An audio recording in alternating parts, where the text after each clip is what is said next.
ta voix, adore, Seigneur. Élève ta voix, commence à parler à Jésus maintenant. Élève ta voix, adore vraiment le Seigneur. Adore vraiment le roi, le roi. Adore celui qui vit au ciel. Grâce à ta grâce, nous sommes perdus. C'est ta grâce qui nous fait perdre la parole du Seigneur. Nous sommes c'est ta grâce, Seigneur. Nous t'adorons, c'est ce que tu es, Seigneur. Tu es le premier et le dernier.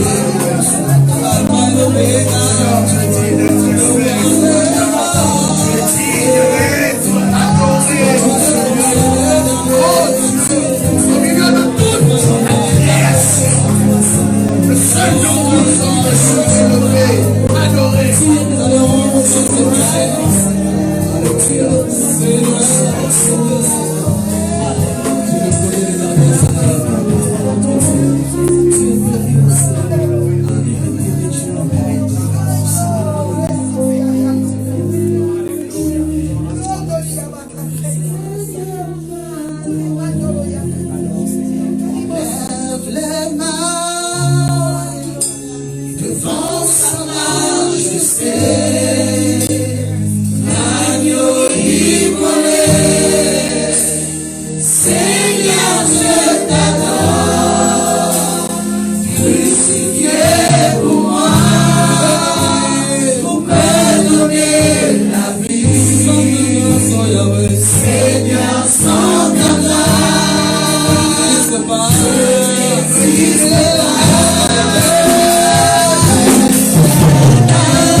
Seigneur, est-ce que ton nom soit adoré?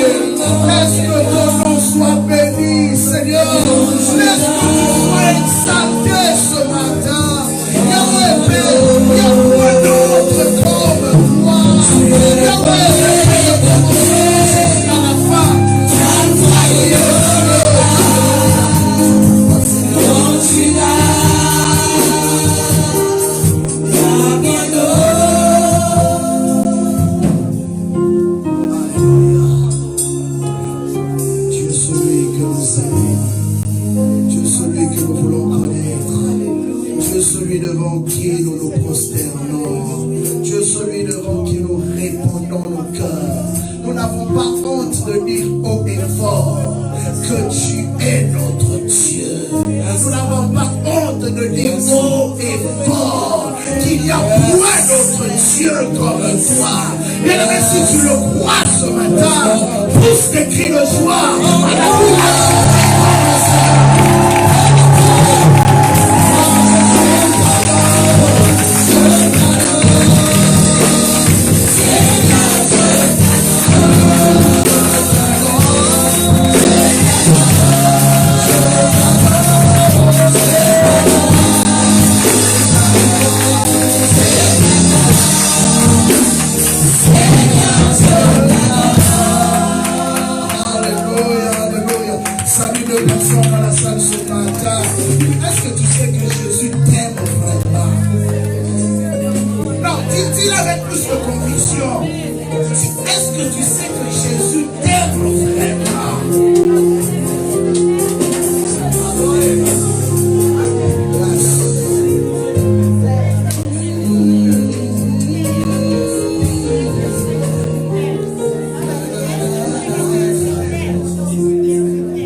Qui nous accorde encore une fois de plus ce grand privilège d'être là, dans sa présence, pour nous faire du bien. Amen. Et ce matin, il y a encore des arrêtés de la part du ciel. Parce que Dieu veut faire encore quelque chose. Il est dit dans sa parole, vous connaîtrez la vérité. Et la vérité vous rendra libre. La raison pourquoi Dieu envoie sa parole, la Bible dit, c'est pour nous guérir. Parce que la Bible nous fait comprendre que sans Dieu, nous sommes malades.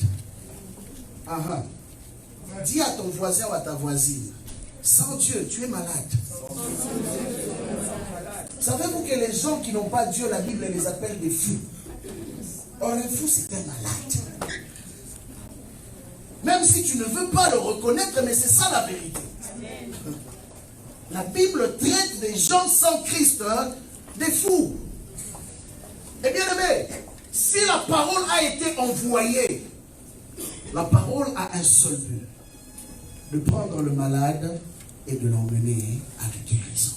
Amen. Et ce matin, la parole de Dieu va guérir quelqu'un d'un mot.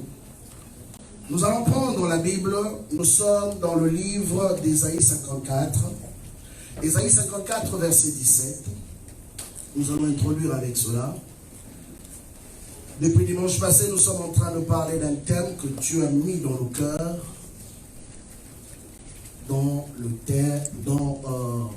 le sujet c'est la délivrance. Nous sommes en train de parler de la délivrance. Et nous avons introduit au fait dimanche passé pour expliquer un peu ce qui se passe dans la vie de beaucoup de personnes. Certains n'y croient pas, d'autres y croient, d'autres aussi ne réalisent pas l'ampleur de ce travail qui doit être fait dans leur vie. Et ils se retrouvent en train de subir des conséquences, des choses qu'ils ignorent. Et c'est pourquoi, par principe, en introduisant cela, j'ai dit que tu ne peux pas changer ce que tu ignores. Amen. La Bible est claire là-dessus. Quand la Bible dit, vous connaîtrez la vérité, et celle-ci vous rendra libre. Donc, c'est-à-dire qu'un homme ignorant est un esclave. Un homme ignorant est un esclave de la réalité qu'il ignore. Et Dieu parle dans les Écritures, avant que je lise mon passage d'introduction. Il dit, mon peuple périt. En d'autres termes, mon peuple meurt. Parce que il lui manque la connaissance. Vous savez que connaître, c'est une volonté. Connaître, c'est une volonté. Parce que la connaissance est à la portée de tous. Mais il y en a qui font l'effort d'aller trouver la connaissance. Il y en a qui font aussi l'effort de rester dans leur ignorance. Ceux qui restent dans l'ignorance ont fait aussi un effort. Et cet effort, c'est de rester dans cette position-là. Mais la Bible dit, vous connaîtrez la vérité et celle-ci vous rendra libre. Et pendant que les disciples, particulièrement Philippe, posaient la question à Jésus pour connaître c'est qui le Père, où est le Père, où est-ce qu'il habite, Jésus dit, celui qui m'a vu a aussi vu le Père. Car le Père habite en moi et moi j'habite en lui. Et j'aime la suite dans la conversation quand il dit, je suis le chemin, la vérité et la vie. Bien aimé, en Christ, nous avons 3 héritages. Nous avons d'abord la première des choses, le chemin. Pourquoi? Parce que tous ceux qui sont sans Dieu sont perdus. Amen. Amen. Un monde sans Dieu est un monde perdu. Un monde sans Jésus est un monde perdu. Bien aimé, vous pouvez avoir tous les diplômes du monde. Vous pouvez avoir tout l'argent du monde. Il y a quelqu'un qui m'a fait rire. Il dit, j'ai pensé que les hommes riches n'étaient pas malheureux. Mais il se rend compte que la plupart des gens qui se suicident, la plupart des gens pour être zen, doivent prendre de la drogue. Et il y en a même, la plupart de ces riches-là que vous appelez millionnaires, pour juste tenir devant le monde, ils se piquent la cocaïne. Il y a des films même qui relatent la réalité de la vie cachée de ces hommes. Devant vous, ils sont en veste cravate. Comme dira une femme américaine, il dit que les plus grands sorciers sont les hommes en cravate. Oh. Parce que ce sont ces gens-là qui font ce qu'on appelle des conspirations pour qu'eux réussissent et détruire la vie des autres. Mais pour ceux, pour qu'ils arrivent à réussir, ils sont obligés de faire des alliances. Et des alliances avec qui? Pas avec Dieu, mais avec Satan. Et Satan les emmène à faire des sacrifices. Parce que tout homme qui traite alliance avec Satan doit faire des sacrifices. De la même façon, tout homme qui traite alliance avec Dieu doit aussi faire des sacrifices. Et la Bible nous montre que, ou l'histoire nous montre que, quand ces hommes font alliance ou allégeance à Satan, ils sont obligés de sacrifier toute une génération. Voilà pourquoi ils élèvent des jeunes personnes aujourd'hui, que ce soit dans le monde du divertissement, la musique, les médias. Vous allez constater depuis une bonne période, la plupart des grandes stars sont de jeunes personnes. Une fois, je suis tombé sur une vidéo qu'on expliquait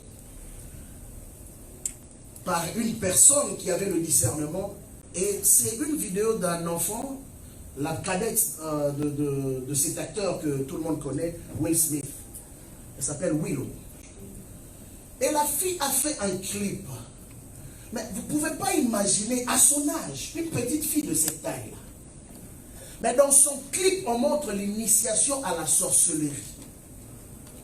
Mais vous regardez les images, vous ne pouvez même pas imaginer que le clip tout entier est une initiation. Mais il fallait qu'un homme qui a été dans ce monde-là soit capable de dire que là, il faut faire attention. Et il a commencé à expliquer. Mais imaginez-vous, une petite fille de cette taille-là. Et elle a du succès, elle vend des millions de disques. Elle est suivie par des jeunes. On a connu encore une autre. Je me rappelle, elle était trop jeune, elle semblait être innocente. Mais on s'est rendu compte qu'en réalité, elle n'était pas innocente, elle était déjà initiée. Pour ceux qui connaissent, Nana Montana ou quelque chose comme ça. Anna Montana, voilà, merci. Cette fille, en grandissant, elle faisait des films pour enfants. J'ai eu même l'occasion de voir cette série avec mes neveux et mes nièces. Mais ça semblait être innocent.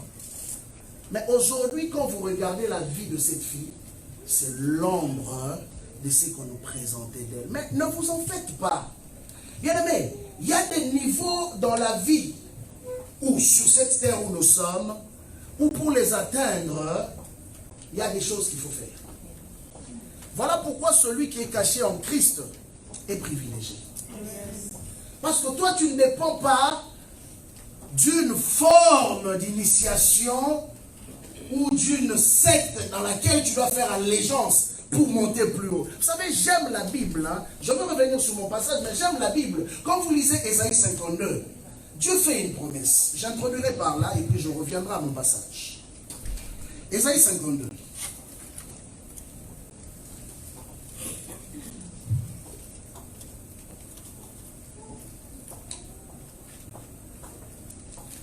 La Bible parle, fait une promesse. Dieu parle, il dit, voici mon serviteur. Ok? Mon serviteur que je choisis. Il montera. Il sera élevé très haut. Allez-y comprendre. C'est Dieu qui présente son serviteur. Pas n'importe qui. Mais Dieu dit que son serviteur sera élevé, mais il sera élevé très haut. Or, dans ce monde dans lequel nous vivons, on a placé des limites. On a placé des limites et on a dit qu'il y a des niveaux que les hommes ne peuvent pas atteindre. Pour les atteindre, il faut faire allégeance. Je me rappelle que j'avais un prof de comptabilité. Un jour, il est venu, on se parlait, lui c'était un chrétien. Il me parlait. Et comme on partageait souvent les Écritures, il m'a dit, tu sais que moi là qui te parle, humainement parlant, j'allais être financièrement très loin. Mais, j'ai refusé les propositions qu'on me faisait parce que c'était un homme très brillant à l'université. Il brillait tellement que l'un des meilleurs professeurs de comptabilité, celui-même qui a écrit le livre de la comptabilité dans mon pays là-bas, c'était un homme initié dans les choses compliquées. Alors, il est venu le trouver. Il a dit, petit, tu sais, toi, tu as une grande étoile. Souvent, ils utilisent ces termes pour te flatter. Tu es très intelligent. Ton étoile est tellement grande. Mais tu sais, pour que tu ailles encore plus loin, il faut que je t'introduise dans certaines affaires. Il ne comprenait pas pourquoi le prof l'aimait. Mais le jour où le prof lui a présenté maintenant les affaires dans lesquelles il voulait l'introduire, il a dit, en tout cas, tu garderas tout ce que tu veux. Je préfère rester dans ma pauvreté et être heureux. Il a refusé. Bien aimé, cet homme a vécu dans une pauvreté, dans une situation précaire. Je le connaissais personnellement. Il était très proche à moi. Mais vous savez, j'aime le Seigneur. Plusieurs années après, je crois que le professeur en question est mort. Mais plusieurs années après, le Seigneur s'est souvenu de lui. Aujourd'hui, je vous parle. C'est un homme élevé qui voyage dans un avion comme on monte dans un taxi. Or, à l'époque, il était dans un village. Et vous savez, souvent, dans ces villages-là, même quand une prophétie vient, il dit, par où ça va arriver? Tout ce que je vois, c'est la brousse. Et les vélos, et les voitures qu'il y avait là-bas. Vous connaissez les voitures? Les gens des voitures qui ont des pneus, il faut un peu, l'autre va de ce côté, l'autre va de l'autre côté. Compliqué. Tu te poses la question, mais est-ce que cette voiture-là sera capable de démonter? Deux fois quand il y a trop de surcharge, on dit aux clients, descendez. Donc, aïe, mais Dieu se souvient toujours. Amen. Et aujourd'hui, Dieu l'a vraiment richement béni et Dieu l'utilise puissamment.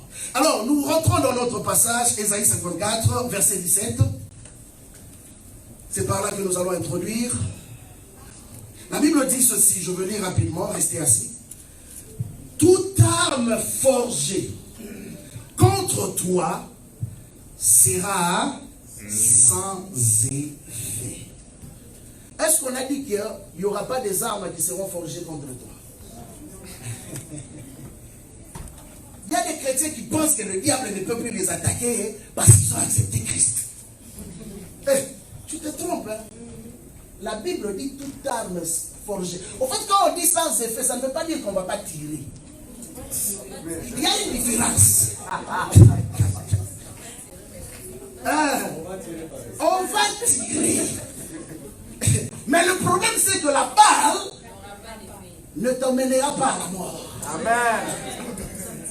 Ça va ta tête? Oh, aïe, aïe, aïe. Amen. C'est ça qui est choquant. Hein? La Bible dit toute arme forgée contre toi sera sans effet. Et toute langue qui se levera en justice. Ça veut dire aussi qu'il y a des langues qui vont s'élever. Il y a une justice dans le monde spirituel. Et dans cette justice, il y a aussi ce qu'on appelle des accusateurs. Vous connaissez le nom du diable, non?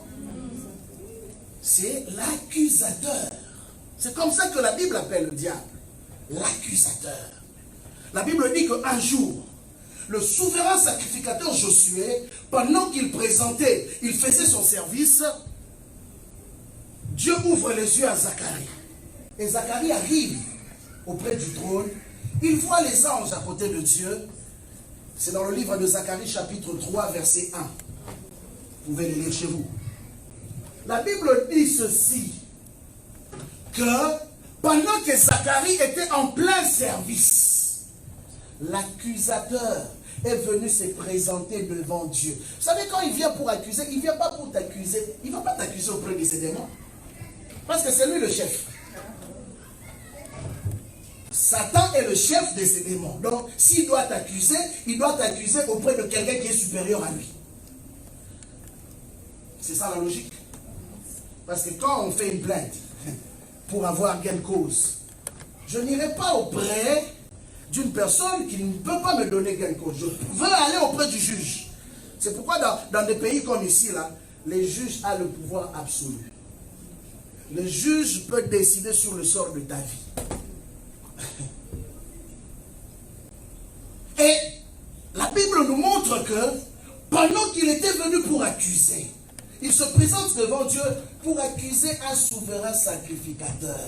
Bien aimé, un homme en plein exercice dans la maison de Dieu, Satan vient l'accuser. Alors j'aimerais alors t'annoncer ce matin, ne pense pas que parce que tu as reçu l'onction que le diable a peur de toi.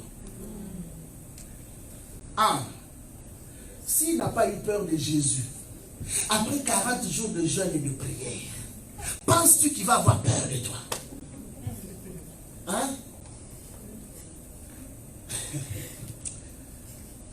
Il y a encore un mystère.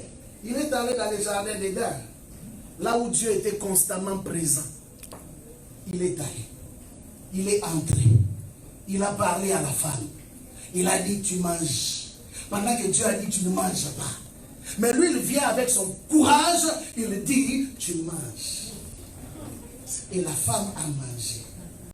Comment on peut te convaincre pendant que tu es dans la présence de Dieu de faire une chose qui est à l'encontre de la volonté de Dieu?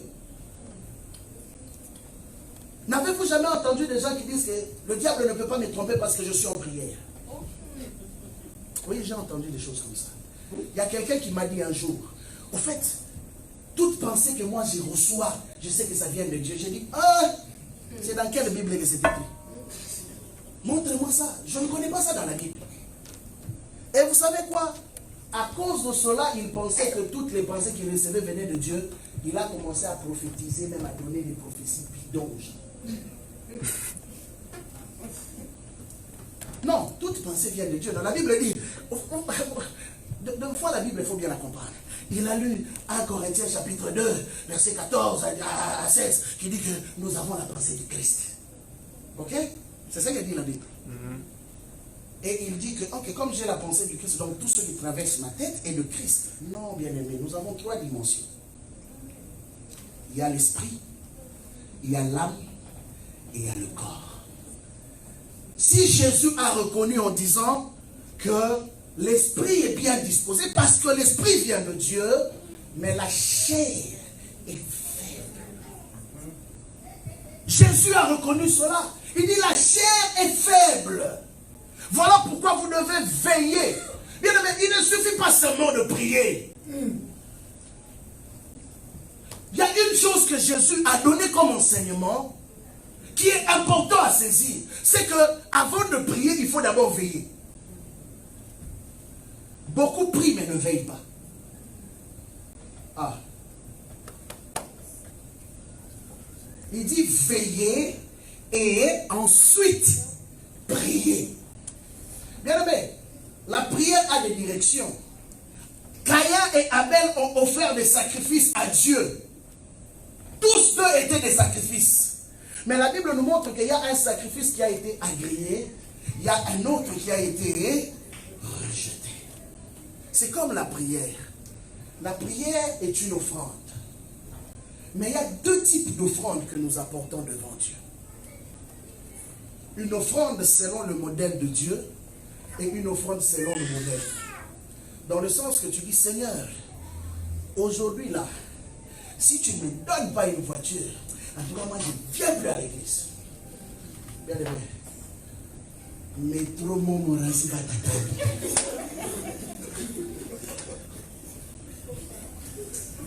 Il y a des gens qui pensent faire du chantage à Dieu comme ça. Si tu ne me donnes pas de mari, si tu ne me donnes pas la femme, en tout cas moi j'abandonne. Tu vas rester comme ça, frère. Oui. Il faut prier selon les modèles de Dieu pour avoir les résultats de Dieu. Et la Bible dit, toute langue qui se levera en justice. En justice contre qui? Contre le juste de l'Éternel sera condamné. Oh, bien aimé, Zacharie était en train de voir en esprit le souverain sacrificateur Josué en plein service dans la présence de Dieu. Mais regardez que cet homme était déjà spirituellement aveugle. C'est là que va être mon message ce soir. Il servait Dieu, bonne volonté, mais aveugle spirituel. Il servait Dieu, bonne volonté, mais spirituellement sale. La Bible dit, Satan est venu l'accuser. Vous savez, Satan ne peut pas accuser un homme qui n'est pas coupable. Satan connaît la loi. Savez-vous cela? Quand la loi était en train d'être écrite, Satan était là. Est-ce que vous savez la raison du pourquoi Satan a poursuivi la vie de Moïse pendant 120 ans? 120 ans. Moïse a connu une poursuite du monde de ténèbres. Depuis avant sa naissance, quand il était dans le ventre de sa mère, la Bible dit, quand seulement Satan a pris connaissance, le monde de ténèbres a fait quoi? S'est mobilisé. Pour que Moïse ne vienne pas. Moïse est né. Qu'est-ce qui s'est passé? Satan a pris le pharaon, il a inspiré. Il lui a dit, ok, on va décréter un recensement. Et tous les enfants juifs de 6 mois et moins. Vous savez quoi? Il y a des choses que Satan ignore. C'est ça qu'il faut comprendre avec Dieu. Même quand il essaie de faire ses affaires, il y a toujours un côté que Dieu ne le laisse pas connaître. Alors, comme il ne savait pas exactement c'était qui l'enfant qui devait sauver Israël, il fait quoi? Il dit, allez chercher tous les mâles. Il savait que c'était un mâle qui allait délivrer Israël. Ça, il avait la connaissance. Il savait qu'il devait venir d'une famille heureuse. Il le savait. Mais il ne savait pas c'était qui et dans quelle famille. Et il dit, allez chercher le jeune mâle de 6 mois et moins. Et vous les tuerez tous assurez-vous que tous les mâles hébreux meurent de 6 mois à 0. Mais ils ne savaient pas que Dieu, dans tous les cas, suscite toujours des intercesseurs. Vous savez, les femmes sages, je les considère comme des intercesseurs, des personnes qui travaillent dans le secret de Dieu. Dieu a inspiré ces femmes pour qu'ils ne puissent pas porter atteinte à la vie des enfants juifs. Et vous savez quoi? Ce qui est particulier. Satan inspire Pharaon, et Pharaon va demander aux femmes hébreux, juives, ok? Pas juives, hébreux. Il faut que j'insiste là. Aux femmes hébreux qu'on appelait les femmes sages, de prendre tous les enfants de 6 mois et moins et de les tuer. En d'autres termes, c'est pour dire quoi? Satan n'ira pas loin quand il veut porter atteinte à ta vie. Il cherchera des personnes qui ont un lien avec toi. Il cherchera toujours des personnes qui ont un lien direct avec toi. Et ces femmes avaient un lien direct avec le peuple hébreu parce qu'elles-mêmes étaient des femmes hébreues. Mais comme Dieu voulait préserver sa race, Dieu les a inspirés. Ces gens ont préservé la vie de Moïse. Et Moïse s'est retrouvé dans la maison du Pharaon. Encore spécial. Donc dans la même maison qu'on voulait les tuer, c'est la même maison qui lui a donné les laits. C'est la même maison qui lui a donné la nourriture. C'est la même maison qui lui a donné l'éducation. Oh, bien aimé, ne t'étonne pas que le sorcier qui voulait te tuer, c'est la même personne qui t'élève.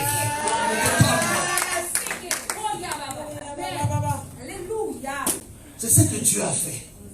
Dans la même maison qu'on a éduqué Moïse pour devenir prince.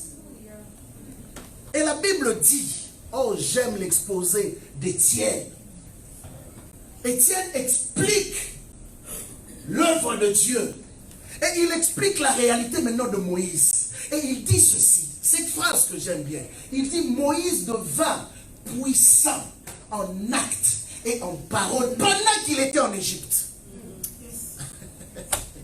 Donc on a fait de lui un homme important, mais il n'avait pas encore réellement rencontré Dieu.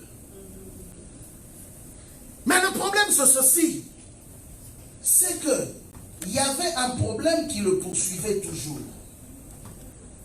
Et ce problème-là était dans son sang, que lui, Moïse, ne connaissait pas. Moïse ne connaissait pas l'histoire de son ancêtre, Lévi. Un homme de méchanceté, un homme de colère, un tueur.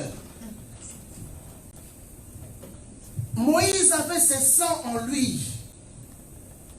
Et il s'est retrouvé un jour pendant qu'il voyait qu'on faisait du mal à son frère. Mais la Bible dit, à moi la vengeance, à moi la rétribution. Mais Moïse a voulu prendre la place de Dieu. Mais ce qui est bien avec le Seigneur, Dieu s'est quand même servi de cet élément-là pour aller dealer maintenant avec Moïse. C'est comme ça que la parole est sortie pour dire, je l'attirerai dans le désert. Et là, je parlerai à son cœur. Moïse a été attiré dans le désert après avoir tué un militaire égyptien. Et comme il n'avait pas encore l'autorité spirituelle, vous savez, tu peux poser des bonnes actions, mais au mauvais moment. Moïse avait posé une bonne action, mais au mauvais moment. Voilà pourquoi l'hébreu qui lui a parlé lui dira que qui t'a établi chef entre nous. Donc tu n'es même pas digne de me donner des commandements. Et Moïse s'est rendu compte qu'il allait être tué. La Bible dit que Moïse a fui où? Dans le désert. Et c'est dans le désert qu'il va rencontrer encore un homme. Regardez l'histoire de Moïse. Il grandit dans une maison pleine d'occultisme. Il va encore rencontrer un beau-père prêtre occulte. Quelle coïncidence. Quelle coïncidence. Son beau-père, c'était un prêtre malien. Et c'est là que Moïse va passer encore 40 autres années de sa vie. Déjà en Égypte, il avait passé 40 ans. Et là-bas, il se retrouve en train de passer aussi 40 ans. Et à la 40e année, qui fait au total 80 ans. Donc, pour que Dieu deal avec un homme comme Moïse, il fallait l'épuration de 40 ans. Donc chaque année qu'il a passé en Égypte, le désert devait nettoyer ça. Je comprends pourquoi un homme comme Paul a eu à vivre une vie aussi difficile. Parce que Paul n'était pas un homme facile. Regardez lui-même comment il explique sa vie dans le livre de Galates. Vous comprenez que ce n'était pas un homme facile. Comment lui-même explique sa vie dans le livre de Philippiens, ou encore quand il parlait à Timothée, pour expliquer son passé. Ce n'était pas un homme facile. Mais vous savez ce qui est spécial avec Paul? C'est que Dieu s'est arrangé. La Bible dit, j'ai prié 3 fois le Seigneur. Selon 2 Corinthiens chapitre 12. Pour qu'il me délivre de cette écharde qui était sous son dos. Un problème physique qu'il avait. Lui, il guérissait les malades, il ressuscitait les morts, il chassait les démons. Mais regardez qu'il arrive devant un fait. Lui-même a été bossu. Le grand Paul, l'homme éloquent, l'homme intelligent. Mais comment il va comprendre le problème physique qu'il avait? La Bible dit que j'ai prié 3 fois le Seigneur. Ça veut dire que c'est quelque chose qui le dérangeait tellement. Il se posait des questions. Mais Seigneur, comment moi je peux guérir les gens? Comment je peux accomplir des miracles? Tu peux m'utiliser puissamment? Et que moi-même j'ai un problème que je n'arrive pas à résoudre. N'avez-vous jamais vu, toi-même tu pries pour quelqu'un, la personne est guérie, mais toi tu es grippé terriblement. Tu t'imposes les mains, tu déverses l'huile d'onction, ça part. N'avez-vous jamais vu ça? Élisée,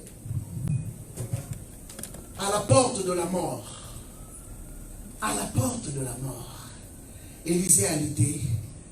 Il attendait la mort. Mais il était encore capable de prophétiser sur le futur d'Israël. Il était encore capable de dire des choses qui devaient arriver. Mais pourquoi n'avait-il pas prophétisé sur sa propre vie? Pourquoi n'était-il pas de prier pour lui-même? Parce qu'il était capable de guérir des malades, comme les Naaman. Mais lui-même n'était pas capable de se guérir lui-même. Paul a prié, et la Bible dit, Dieu va lui parler. Il dit, c'est dans ta faiblesse que moi, Dieu, je manifeste ma puissance. Dans d'autres versions, on dit ma force. Et Dieu lui ajoute ceci.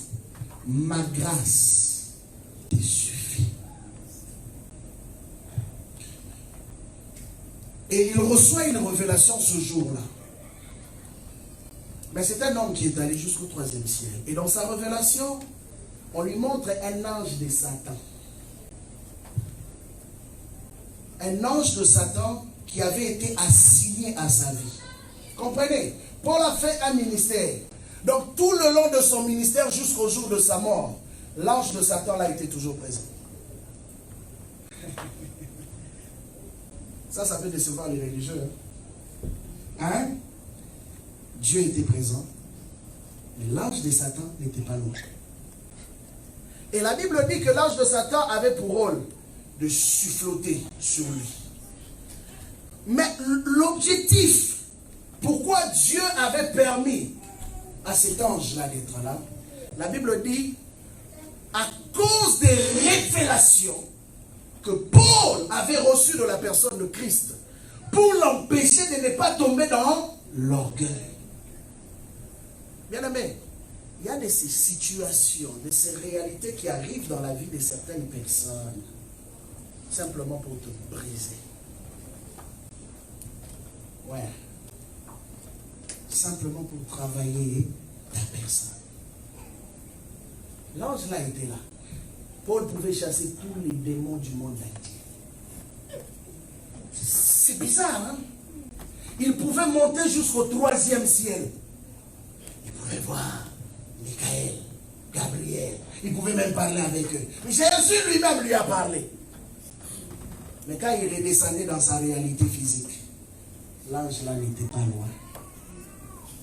L'ange de Satan, il le checkait.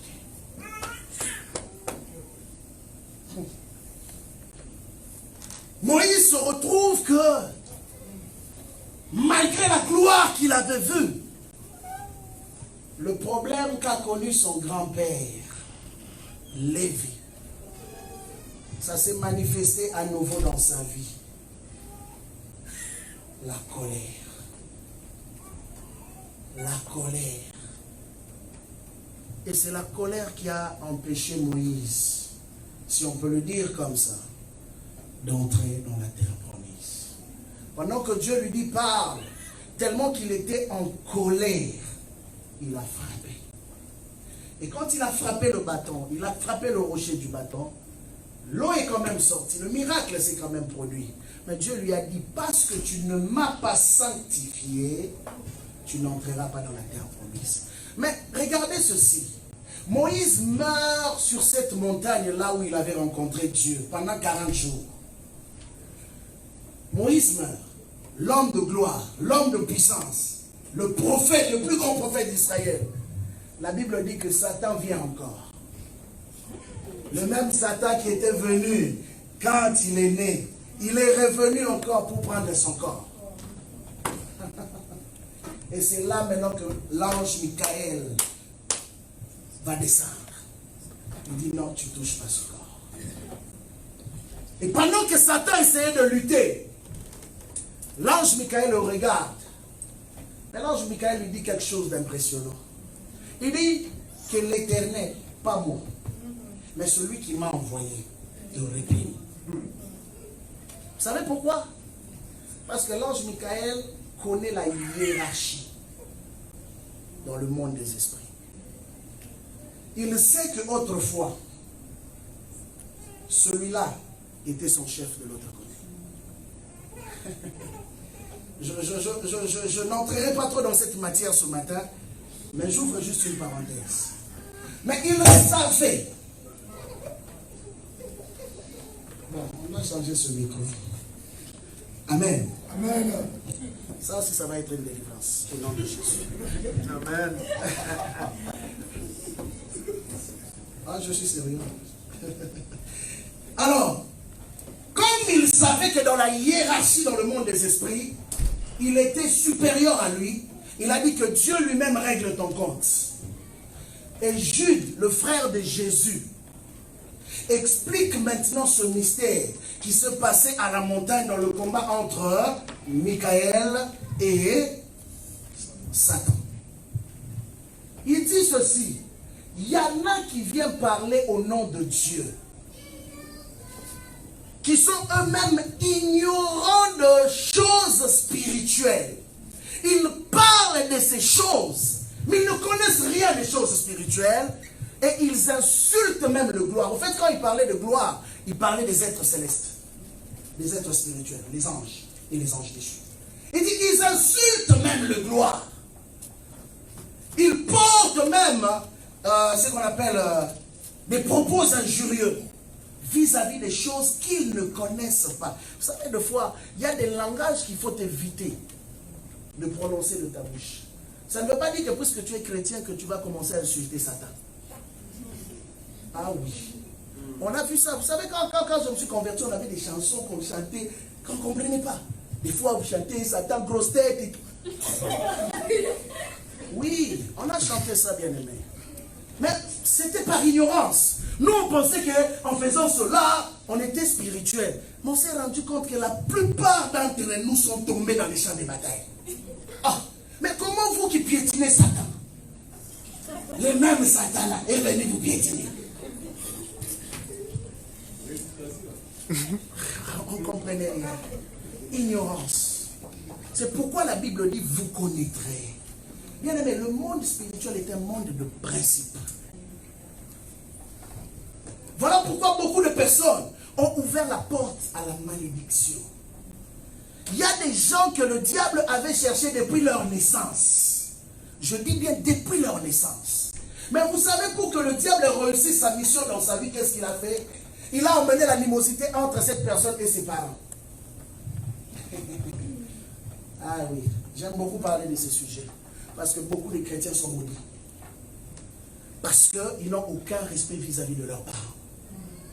La Bible dit, honore ton père et ta mère. Pour que tu vives C'est le seul commandement, je peux te rappeler ça ce matin, avec promesse. Donc toi tu penses que puisque tu es devenu spirituel, puisque ton père ne prie pas ou ta mère ne prie pas, que tu peux commencer à les traiter n'importe comment.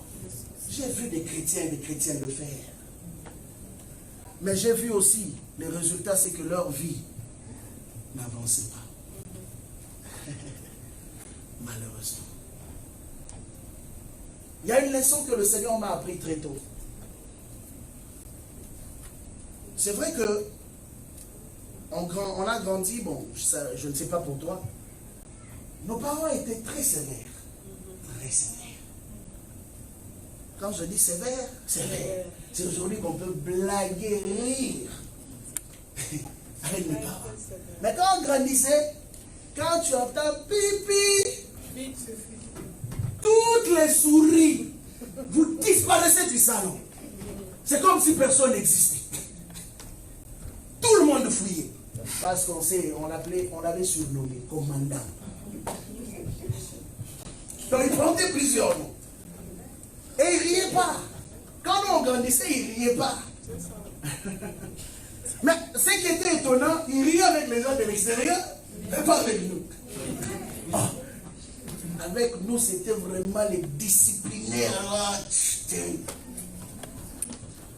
Alors quand j'ai donné ma vie à Christ, j'ai grandi avec cette distance-là, où il y a des choses que je ne pouvais jamais dire à papa. Deux fois, je passais par maman, mais papa, c'était compliqué. Mais quand j'ai donné ma vie à Christ, la première des choses que Dieu m'a dites, tu dois te rapprocher de ton père. Je me rapprocher comment? Le commandant. C'était compliqué. Un jour à minuit, je l'ai attendu, mais j'ai beaucoup prié ce jour-là. Pour que Dieu me donne des paroles. Comment lui parler? Et je l'attendais. C'était juste pour un projet que je lui proposais. Mais, ce qui est surprenant, il m'a écouté avec beaucoup d'attention. Mais à la fin, il a commencé à rire. Et puis il s'est levé, il est parti. Comme s'il était étonné de voir que j'avais eu ce courage-là de m'approcher de lui pour lui parler. Mais Dieu s'est servi de ce point de contact pour briser une glace. Et je peux vous dire qu'à partir de ce jour-là, tout avait changé. Et le Seigneur m'a appris un principe. Dans la vie, tu peux devenir qui tu veux. Dieu peut te lever comme il veut. Mais si tu n'as pas appris à respecter ta source, tu es maudit. Ta source physique, biologique, tes parents, ta source spirituelle, tu es maudit. Et beaucoup de personnes ont des accusations qui les attendent. Oui, tu dis peut-être que j'ai un diplôme, je suis allé plus loin dans la vie, plus que mes parents. C'est pas un problème. C'est pas un problème. Mais retiens une chose, tu ne seras jamais plus grand que ton père. Tu ne seras jamais plus grande que ta mère. Yes. C'est un principe établi.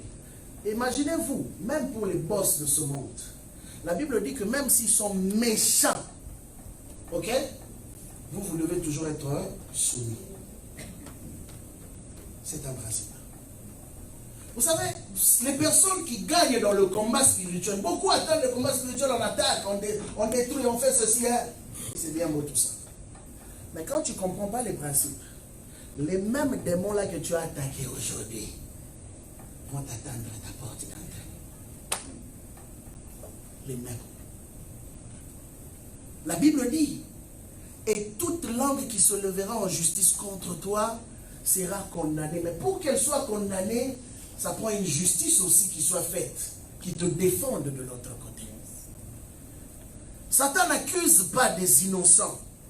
Il accuse des personnes qui ont des choses. Un homme explique une histoire, il dit, un jour il fait une vision, et dans sa vision, il voit quoi? Il voit Satan venir vers lui. Il le chasse. Satan dit, mais je ne peux pas partir. Je ne peux pas partir. Tu ne peux pas me chasser. Parce qu'il y a beaucoup de choses en toi qui m'appartiennent. Jésus dit, le prince de ce monde vient. Il n'y a rien de lui en moi. Rien.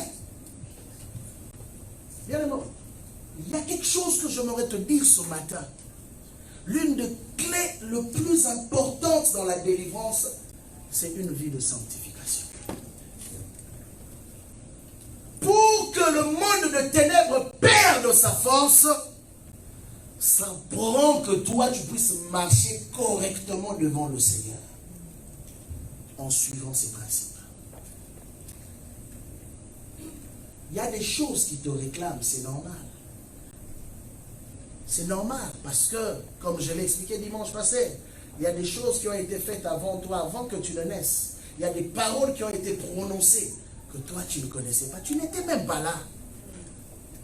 Oui, on doit dire la vérité. Nos parents, nos arrière-grands-parents, ainsi de suite, là, ne connaissaient pas le Seigneur. Quand il y avait des problèmes, ils allaient consulter. Ils allaient consulter. Ils ne consultaient pas Dieu. Ils consultaient soit les sorciers, soit les arbres, soit l'eau. Et ils avaient la garantie d'avoir une réponse dans ces choses. Mais une chose, bien aimé, quand tu vas consulter Satan, sache-le, quand Satan te répond, ça veut dire qu'à partir de ce jour, il y a un lien qui se crée entre lui et toi. Et c'est comme ça que la plupart de nos familles ont été livrées. Et souvent, qu'est-ce qui se passe? Quand ils entraient, par exemple, dans cette maison-là, on leur disait que, ok, bon, on est prêt à vous répondre, on peut vous dire, mais il y a une offrande. Vous savez, les gens du monde de ténèbres connaissent le principe de l'offrande. Personne ne peut entrer dans la maison d'un féticheur sans offrande. Personne. Vous savez pourquoi? Parce qu'ils savent que c'est un point de contact. Mais je vais te poser la question. Si le diable va t'accuser aujourd'hui, toi, devant Dieu, tu pries, Seigneur, bénis-moi. Mais tu ne sais pas que dans ta famille, peut-être, il y a des paroles, des malédictions qui ont été prononcées pour dire que lui, là, il ne réussira jamais dans la vie. Il sera toujours pauvre. Ok, maintenant, toi, qu'est-ce que tu fais? Tu connais le principe de la Bible qui te dit, voilà ce que tu dois à Dieu. Mais tu viens encore, tu dis que non, Seigneur, comprends-moi.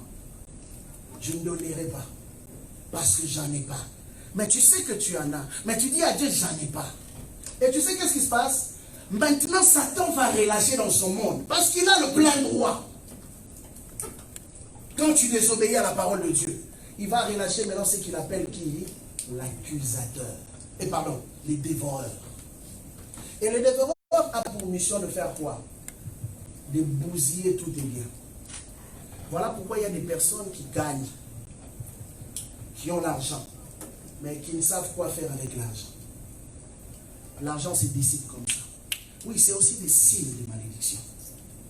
Quand Dieu te bénit pour te rendre encore plus prospère. C'est comme ça que Jacob avait compris. Il a dit non, j'ai travaillé pendant 14 ans, mais je ne suis pas prospère. J'ai travaillé dur. J'ai fait des nuits blanches, mais je ne suis pas prospère. Maintenant, il faut que je sois béni. Son père l'avait béni. Dieu l'a rencontré en chemin. Il a compris qu'il n'était toujours pas là. Il ne vivait pas la manifestation de la bénédiction. Vous vous rappelez qu'à un moment donné, même après avoir quitté la maison de son beau-père, un ange est venu le rencontrer la nuit. Le jour où son nom a changé. Alors je prie que ce matin, ton nom change. Le jour où son nom a changé. Il y a des gens qui portent le nom de malédiction. Comment pouvez-vous donner à votre fils le nom de Jacob? Isaac, toi aussi un prophète. Isaac, le fils de la promesse, donne à son fils le nom Jacob. Qui veut dire quoi? Voleur, usurpateur. Il y a des parents qui ont donné des noms comme ça. Jaïbet, souffrance. Pourquoi? Parce que maman a beaucoup souffert. Elle a décidé, ok, lors de ta grossesse, j'avais beaucoup souffert, alors je te donne un nom bizarre. Souffrance. J'avais une cousine qu'on avait donné un nom comme ça, par sa mère. Parce que quand elle est née, son père venait de mourir. Et son grand frère venait de mourir. Et sa maman, tellement qu'elle était dans la douleur, elle a dit, je te donne le nom, dans ma langue maternelle, qui veut dire souffrance. Ma mère a dit, jamais ce nom-là ne peut entrer dans ma maison. C'est ma mère qui a décidé de changer son nom. Donc on lui avait donné souffrance, maintenant ma mère a changé ça en joie. Et comme elle respectait beaucoup ma mère, elle n'avait pas le choix. Vous savez, c'est pourquoi c'est important de connaître Dieu très tôt dans la vie. Comme ma mère connaissait déjà Dieu, elle connaissait que non, tu ne peux pas attacher un nom de malédiction à ton enfant. Et c'est ce que Isaac a fait inconsciemment.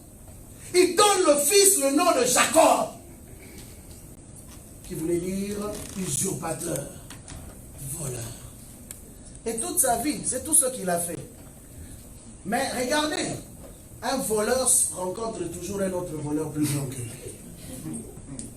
Vous savez, quand tu as la malédiction, tu rencontreras des escrocs sur ton chemin, dans tous les sens. Ça peut être au niveau émotionnel, ça peut être au niveau business, ça peut être dans toutes les affaires du monde. Et c'est ce qui est arrivé avec lui. Il y a des gens qui ont la malédiction, par exemple, que tu ne te marieras pas. Tu rencontreras toujours des escrocs. Toi-même, tu ne comprends pas, je suis belle, je suis beau. Mais pourquoi dans ma vie, je rencontre toujours des filles moins sérieuses, des hommes moins sérieux? Le problème, ce n'est pas toi. Le problème, c'est la source, ce qui est en toi, qui est en train de combattre ta destinée. Alors, à un moment donné, au lieu d'échanger des hommes comme des chemises, d'échanger des femmes comme des chemises, arrête-toi, prie que Dieu puisse illuminer les yeux de ton cœur. Certains pensent que oui, bon, ok, comme l'autre, ça n'avait pas marché, je vais aller auprès d'un tel. Comme tel, ça ne marche pas. Ça ne marche pas comme ça dans la vie. Tu risques d'accumuler des cicatrices, des blessures intérieures. Et vous savez, le diable aime habiter là où il y a les blessures intérieures. Parce qu'un homme blessé est plus dangereux qu'un sorcier. Je vous dis, hein, un homme blessé, Hitler est le fruit de la blessure. Vous avez vu ce qu'il a fait. Vous connaissez son histoire. Hitler a grandi dans la blessure. Et il a reproduit ça dans toute sa vie. Jusqu'à sa mort. Il est mort sans guérison. Il est dangereux de mourir avec des blessures. Alors pour lui, il devait faire du mal. Comme lui, il a vécu dans des choses compliquées, je dois reproduire la même chose. Il est mort. Certains disent que il a été plongé dans un tonneau d'acide parce qu'on n'a jamais vu son corps. Donc quand on parle d'Hitler, les gens voient l'incarnation du mal. Mais cela n'a pas commencé du jour au lendemain. Bien aimé, checkez les enfants comment ils grandissent. Vous allez commencer à voir les comportements petit à petit. C'est pourquoi quand tu décèles un comportement anormal dans ta maison, bien aimé, fléchis les genoux, impose les mains, chasse cet esprit-là très tôt. Oui. Beaucoup de parents n'ont pas été conscients de ça. Et ils se sont retrouvés plus tard avec des enfants voyous, avec des enfants prostitués, avec des enfants violents, avec des enfants rebelles. Je me suis dit, mais ça vient d'où? Ça vient d'où? Mais depuis son enfance, il y avait déjà des indices. Vous n'avez pas fait attention. La Bible dit, parents, enseigne à l'enfant ce qu'il doit faire. Quand il est encore enfant, et quand il sera grand, il s'en souviendra. Bien aimé, remarquez que même ceux qui ont abandonné l'église, qui finissent par revenir plus tard, c'est à cause de la sémence qu'ils avaient reçue quand ils étaient plus jeunes. Amen. Ne te fatigue pas de donner la bonne sémence aux enfants. Ne te fatigue pas de s'aimer sur la bonne terre. Dieu se souvient toujours, même au nombre d'années que ça peut prendre. Dieu se souvient toujours de la sémence qui a été plantée un jour.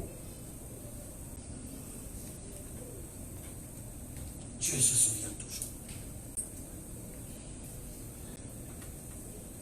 La Bible ajoute, tel est l'héritage des serviteurs de l'Éternel. Tel est le salut qui l'heure viendra de moi, dit l'Éternel. Il y a un héritage. Nous venons des familles qui nous ont donné certains héritages. Et ces héritages-là, souvent, nous ont causé beaucoup de problèmes dans le processus de notre vie. Beaucoup souffrent aujourd'hui à cause des héritages familiaux.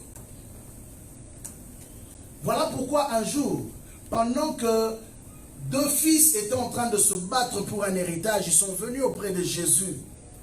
Il dit, mon maître, peux-tu venir régler le problème de l'héritage là, qu'on a entre moi et mon frère? Jésus lui dit, tu penses que moi je vais laisser le plus important là pour venir régler vos problèmes familiaux? En fait, Jésus avait refusé. Je crois que Jésus avait refusé parce qu'il connaissait la source de cet héritage. Il y a des choses pour lesquelles il ne faut même pas se battre. On a vu des gens mourir l'un après l'autre. Parce que simplement, ils se battaient pour l'héritage de papa. L'argent de papa. La maison de papa. Mais ils ne savaient pas d'où tout ça était, d'où ils tiraient la source de toutes ces choses. Et à la fin, les propriétaires de ces choses sont venus réclamer. Il y a une femme qui est morte comme ça. Quand son mari est mort, la famille est venue réclamer l'héritage. Elle a dit non, je ne donne pas. C'est l'héritage de mes enfants. Il dit, hein, tu ne veux pas? Elle dit non, je ne veux pas. Tu es sûr? Non, je ne veux pas. Bien-aimé, quelques mois après la mort de son mari, c'est elle qu'on a enterrée. On l'a enterrée. Parce qu'elle ne connaissait pas la source de ces choses. Bien-aimé, bats-toi pour un héritage éternel. Ne te bats pas pour les choses éphémères. S'il y a quelque chose que moi je peux t'encourager à te battre pour, c'est que ta vie s'aligne par rapport aux promesses de Dieu. Pas pour des choses éphémères. Tu risques de perdre du temps, de l'énergie et même ta propre vie. Il y a des personnes qui ont été maudites comme ça à cause de ces choses éphémères.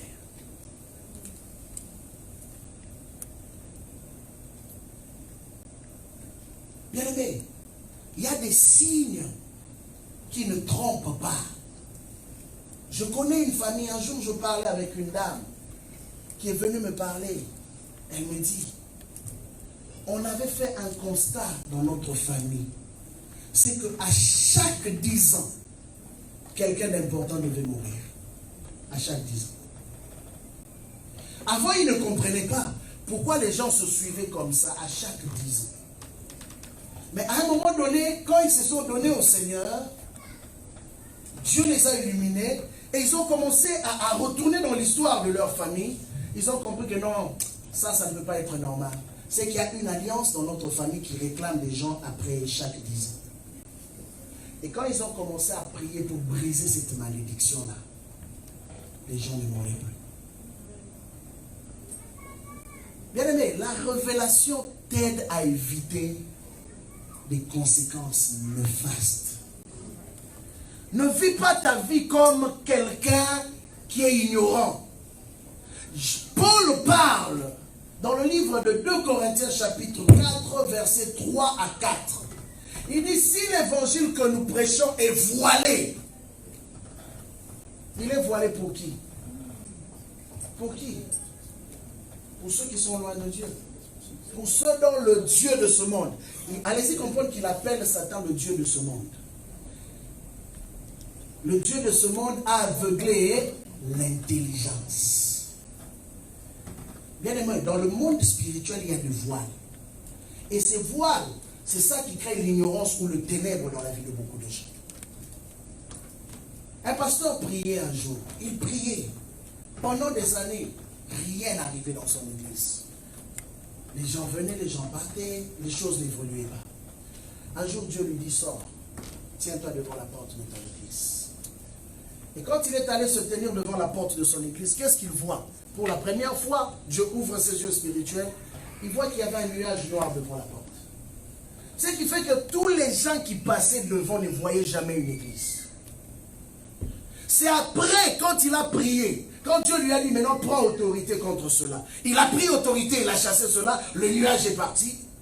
Il dit que quelques temps après, les gens ont commencé à venir. Mais qu'est-ce que les gens lui diront? C'est ça qui l'a étonné.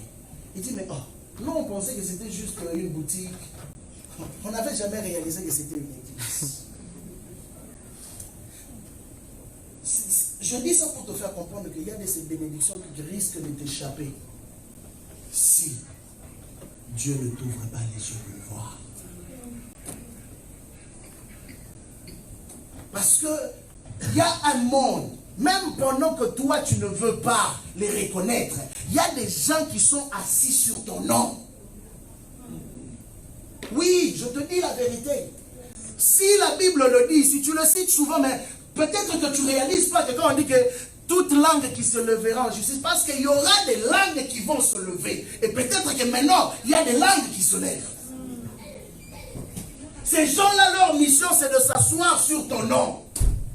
Et quand ils s'asseyent sur ton nom, ils disent des paroles sur ton nom. Lui, il ne va pas aller de l'avant. Lui, il ne va pas réussir. Lui, il ne va pas se marier. Elle, sa vie tournera toujours à rond. C'est tout ce qu'ils disent. Oh, mais j'aime la parole de Dieu. Car la Bible dit que le Fils de l'homme est apparu pour détruire les œuvres du diable. Jésus n'est pas venu en vain, bien-aimé. Il est venu pour s'aimer la contradiction. Ils peuvent parler, ils peuvent s'asseoir. Une chose est sûre, si je sais que je suis du côté de Dieu, sur le rocher des âges, ils ne pourront rien. C'est ça qui est la vérité. Voilà pourquoi tu dois être conscient dans quel combat tu es. Et le plus important, c'est de reconnaître ton combat d'abord. Toi, tu es boxeur, tu vas aller jouer le football. Ou encore, tu vas aller faire de l'athlétisme. Tu connais Usain Bolt? Hein? Ça me rappelle quelqu'un qui a fait du marathon. Quelqu'un qui ne mange pas. Qui ne mange pas. Tu vas faire du marathon avec des gens qui mangent bien. Bien aimé, les journalistes étaient obligés de l'attendre. Jeux olympiques. Cette histoire est passée. Les journalistes étaient obligés de l'attendre. Donc, le dernier des derniers des derniers des derniers. Donc, la nuit est tombée, lui, il n'arrivait toujours pas. Il faut avoir des poumons.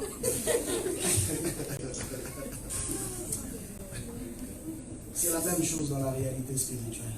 Tu dois connaître ta force.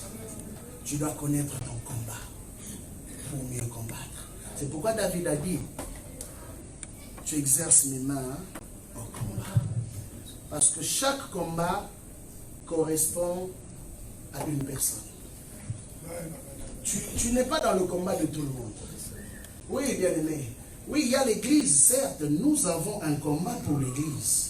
Mais chaque personne ici aussi a son combat personnel. Tu as ton combat familial. Tu as ton combat dans tes affaires. Tu as ton combat dans tes projets, dans tes études. Comme j'ai dit la fois passée, il y a des gens qui sont tellement combattus qu'ils n'arrivent jamais à terminer une chose. Comme la famille d'Abraham. Des gens qui commençaient mais qui ne terminaient jamais. Oui, la stérilité était dans cette famille. On a vu que les plus jeunes avaient toujours la prééminence sur les plus vieux. On a vu ça dans la famille d'Abraham. On a vu l'esprit de la servitude. Tu travailles, mais ton argent, tu ne fais jamais rien avec. C'est toujours pour la famille, c'est toujours pour les autres. Ça, c'était ce qui correspondait à la famille d'Abraham. Peut-être que tu peux t'identifier à cela. Peut-être que toi, tu as un autre type de combat.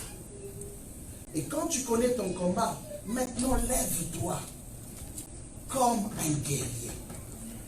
Lève-toi comme une guerrière. Et dis-toi non. Si cela a régné depuis mes ancêtres jusqu'à mes parents, chez moi, ça s'arrête. Il y a des choses qui ne changent que par une décision. À un moment donné, il faut qu'il y ait un homme qui se lève pour dire que non, vous ne pouvez pas continuer à régner sur nous. Non. La Bible dit le ténèbre ne régnera pas toujours. Ça veut dire que les ténèbres a eu son temps de règne. Mais la vérité biblique dit que les ténèbres ne régnera pas toujours. Parce qu'il y ait qu'un homme, il faut qu'il y ait un homme de lumière, une femme de lumière qui se lève pour dire que non, maintenant la lumière doit faire son entrée. Maintenant les choses doivent changer. Alors peux-tu te lever avec moi ce matin? On va acclamer le Seigneur.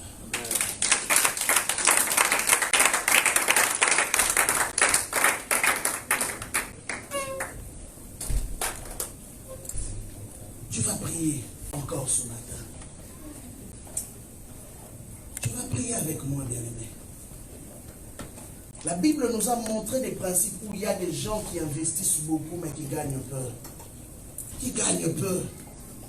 Ils ne reçoivent pas le retour de ceux qui investissent. C'est-à-dire que tu fais beaucoup de travail. C'est-à-dire que tu as beaucoup de projets, mais les résultats sont moindres. Peut-être que tu n'as même pas de résultats.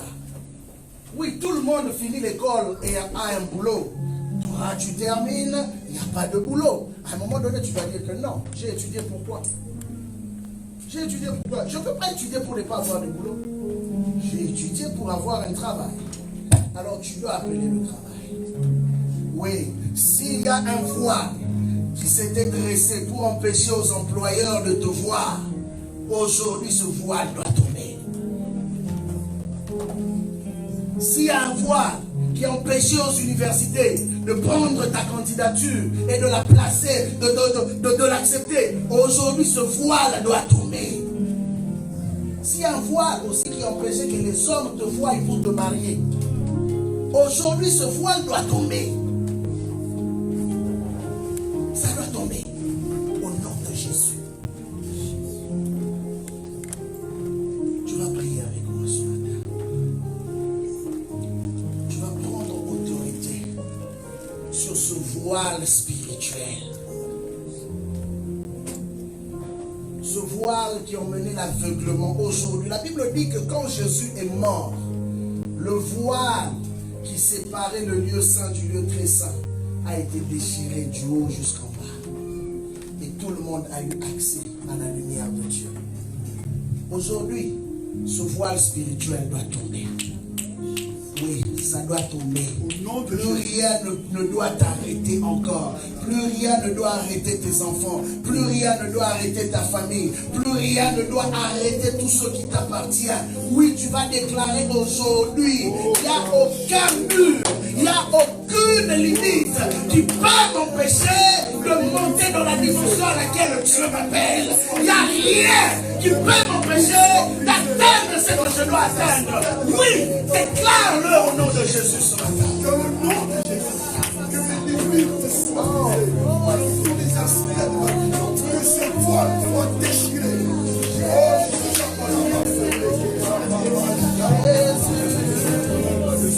Mon cœur dira,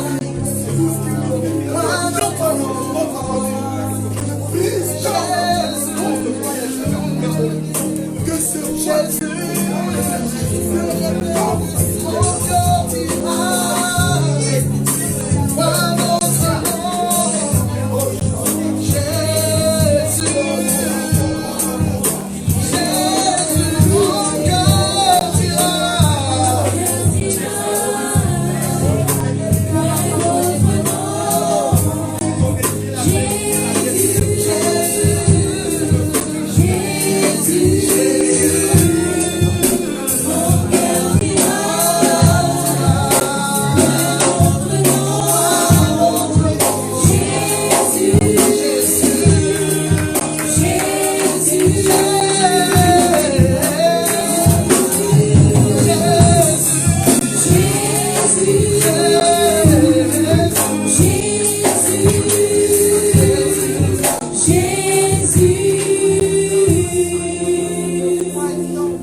Seigneur, à partir d'aujourd'hui, je serai fidèle. Je serai fidèle à toi. À partir d'aujourd'hui, je donnerai ce que toi tu demandes. Bien aimé, Dieu ne te demande pas beaucoup. Pas beaucoup. Imagine-toi, sur le 100% de ce que tu gagnes, Dieu te demande 10% seulement. 10%. Mais la plupart d'entre nous, même ce 10% là, ne donnent pas à Dieu. Et se posent la question pourquoi leurs finances ne prospèrent pas. Se posent la question pourquoi leurs affaires n'avancent pas. Ils gagnent l'argent de tous ses disciples. Et ils cherchent le problème ailleurs. Bien aimé, il y a un voile qui doit tomber ce matin. Oui, bien aimé. Il y a une décision que tu dois prendre une fois pour toutes. Car dans la maison de Dieu, il y a des choses qu'on ne doit plus dire. À moins que tu fasses partie de ceux qui ne veulent pas voir le voile tomber de leur vie. Mais si tu veux que ce voile-là tombe, aujourd'hui, tu dois prendre une décision une fois pour toutes. Je vais demander au protocole de passer. Je veux faire ce service. Je vais demander au protocole de passer, de donner les enveloppes à chaque personne qui veut traiter une alliance avec Dieu ce matin. C'est la parole de Dieu, bien-aimé. Mon cœur est triste par moments quand je vois que nous voulons tout de Dieu, mais il y a des choses que nous ne voulons pas obéir à Dieu. Seigneur, bénis-moi, mais ta poche, tu ne veux pas la donner à Dieu. Tes finances, tu ne veux pas les donner à Dieu. Et nous sommes dans une église où des gens travaillent. Beaucoup, j'aimerais le dire ce matin, ne payent pas leur dîme. Le Dieu du Seigneur. Et qu'est-ce que tu attends de la part de Dieu? Oui, nous prêchons sur la délivrance. Ça aussi, ça fait partie de la délivrance. Ça fait partie de la délivrance. Tu veux que Dieu te bénisse? Obéis à la parole. Si simple que ça. Ne donne pas d'excuses à Dieu. Ne dis pas, Seigneur, attends demain. On ne peut pas être dans une église où les gens travaillent. Et on voit souvent le rapport. Quand la sœur Chantal me fait le rapport. À un moment, j'aimerais le dire. J'ai même honte de dire que waouh. Est-ce qu'on a réellement compris notre rôle? Est-ce qu'on a vraiment compris qui nous sommes? Vous vous étonnez de voir qu'il y a des endroits où Dieu bénit, bénit, bénit. J'ai entendu un témoignage qui m'a ébloui. Un homme qui a commencé un business avec $500. Mais comment? C'était un chrétien. Pauvre, pauvre, pauvre, jusqu'à la moelle épinière. Mais il lui restait juste $500. Il a dit, Seigneur, je vais prendre une décision. Seigneur, si tu bénis mon travail, moi, je te donnerai 90% au lieu de 10%. C'est la deuxième personne dans ma vie que j'entends cette histoire. La première personne, c'est Colgate, que vous utilisez souvent dans vos maisons, qui a donné à Dieu au lieu de 10%, 90%. Lui, c'est la deuxième personne. Mais il a commencé son business avec $500. Et il a dit au Seigneur, si tu me bénis, moi je te donnerai 90%. Je ne sais même pas comment il vit. Mais il a fait. Quand Dieu l'a béni, cet homme aujourd'hui est multimillionnaire, chrétien. Multimillionnaire. Mais il a commencé avec $500. En fait, je ne te dis pas ça simplement à cause de l'argent. Je veux juste te montrer le principe de foi. Tu veux que Dieu fasse des grandes choses, mais tu n'es pas prêt à investir pour Dieu. Il a donné 90% à Dieu et Dieu a multiplié ses avoirs. Et un jour, il vient dans l'église. Ils avaient besoin d'argent. Ils ont fait un appel. Il dit au pasteur, tout ce que l'église apportera, moi je te donnerai le double. Ce jour-là, comme on connaît nos frères américains, ça ne blague pas avec cette affaire. Ils ont récolté $350 000. Le gars a donné $700 000 en chèque à l'église. Et il y avait un pasteur qui était là, un pasteur nigérian. Quand il apprend que cet homme a donné $700 000 à l'église, à lui seul, il a dit non, non, c'est pas possible. C'est des choses que de toute ma vie, je n'ai jamais vues. Il a suivi le gars après pour lui poser la question, mes frères. C'est quoi cette dimension de foi où tu peux dire que tout ce qu'on va donner, moi je vais donner le double? Il dit, parce que tu ne connais pas mon histoire. Tu ne peux pas savoir d'où est-ce que Dieu m'a pris. Il dit, pour ce Dieu-là, je suis prêt à tout donner. Même si c'était 1 million, 2 millions, j'allais donner. Vous savez quoi? Le pasteur, imaginez-vous, demande à cet homme-là de prier pour lui. Pasteur. L'homme va prier pour le pasteur. Le pasteur rentre. Aujourd'hui, c'est le pasteur le plus riche de l'Afrique. Qui a la plus grande église de plus d'1 million d'hectares. Alors, qu'est-ce que je raconte? 1 kilomètre de longueur. Dans une église qui peut avoir plus d'1 million de personnes. C'est ce que je voulais dire. Aujourd'hui. C'est parce qu'il a rencontré un homme qui était capable de défier Dieu. Bien aimé, nous ne sommes pas encore arrivés au niveau, nous, de défier Dieu.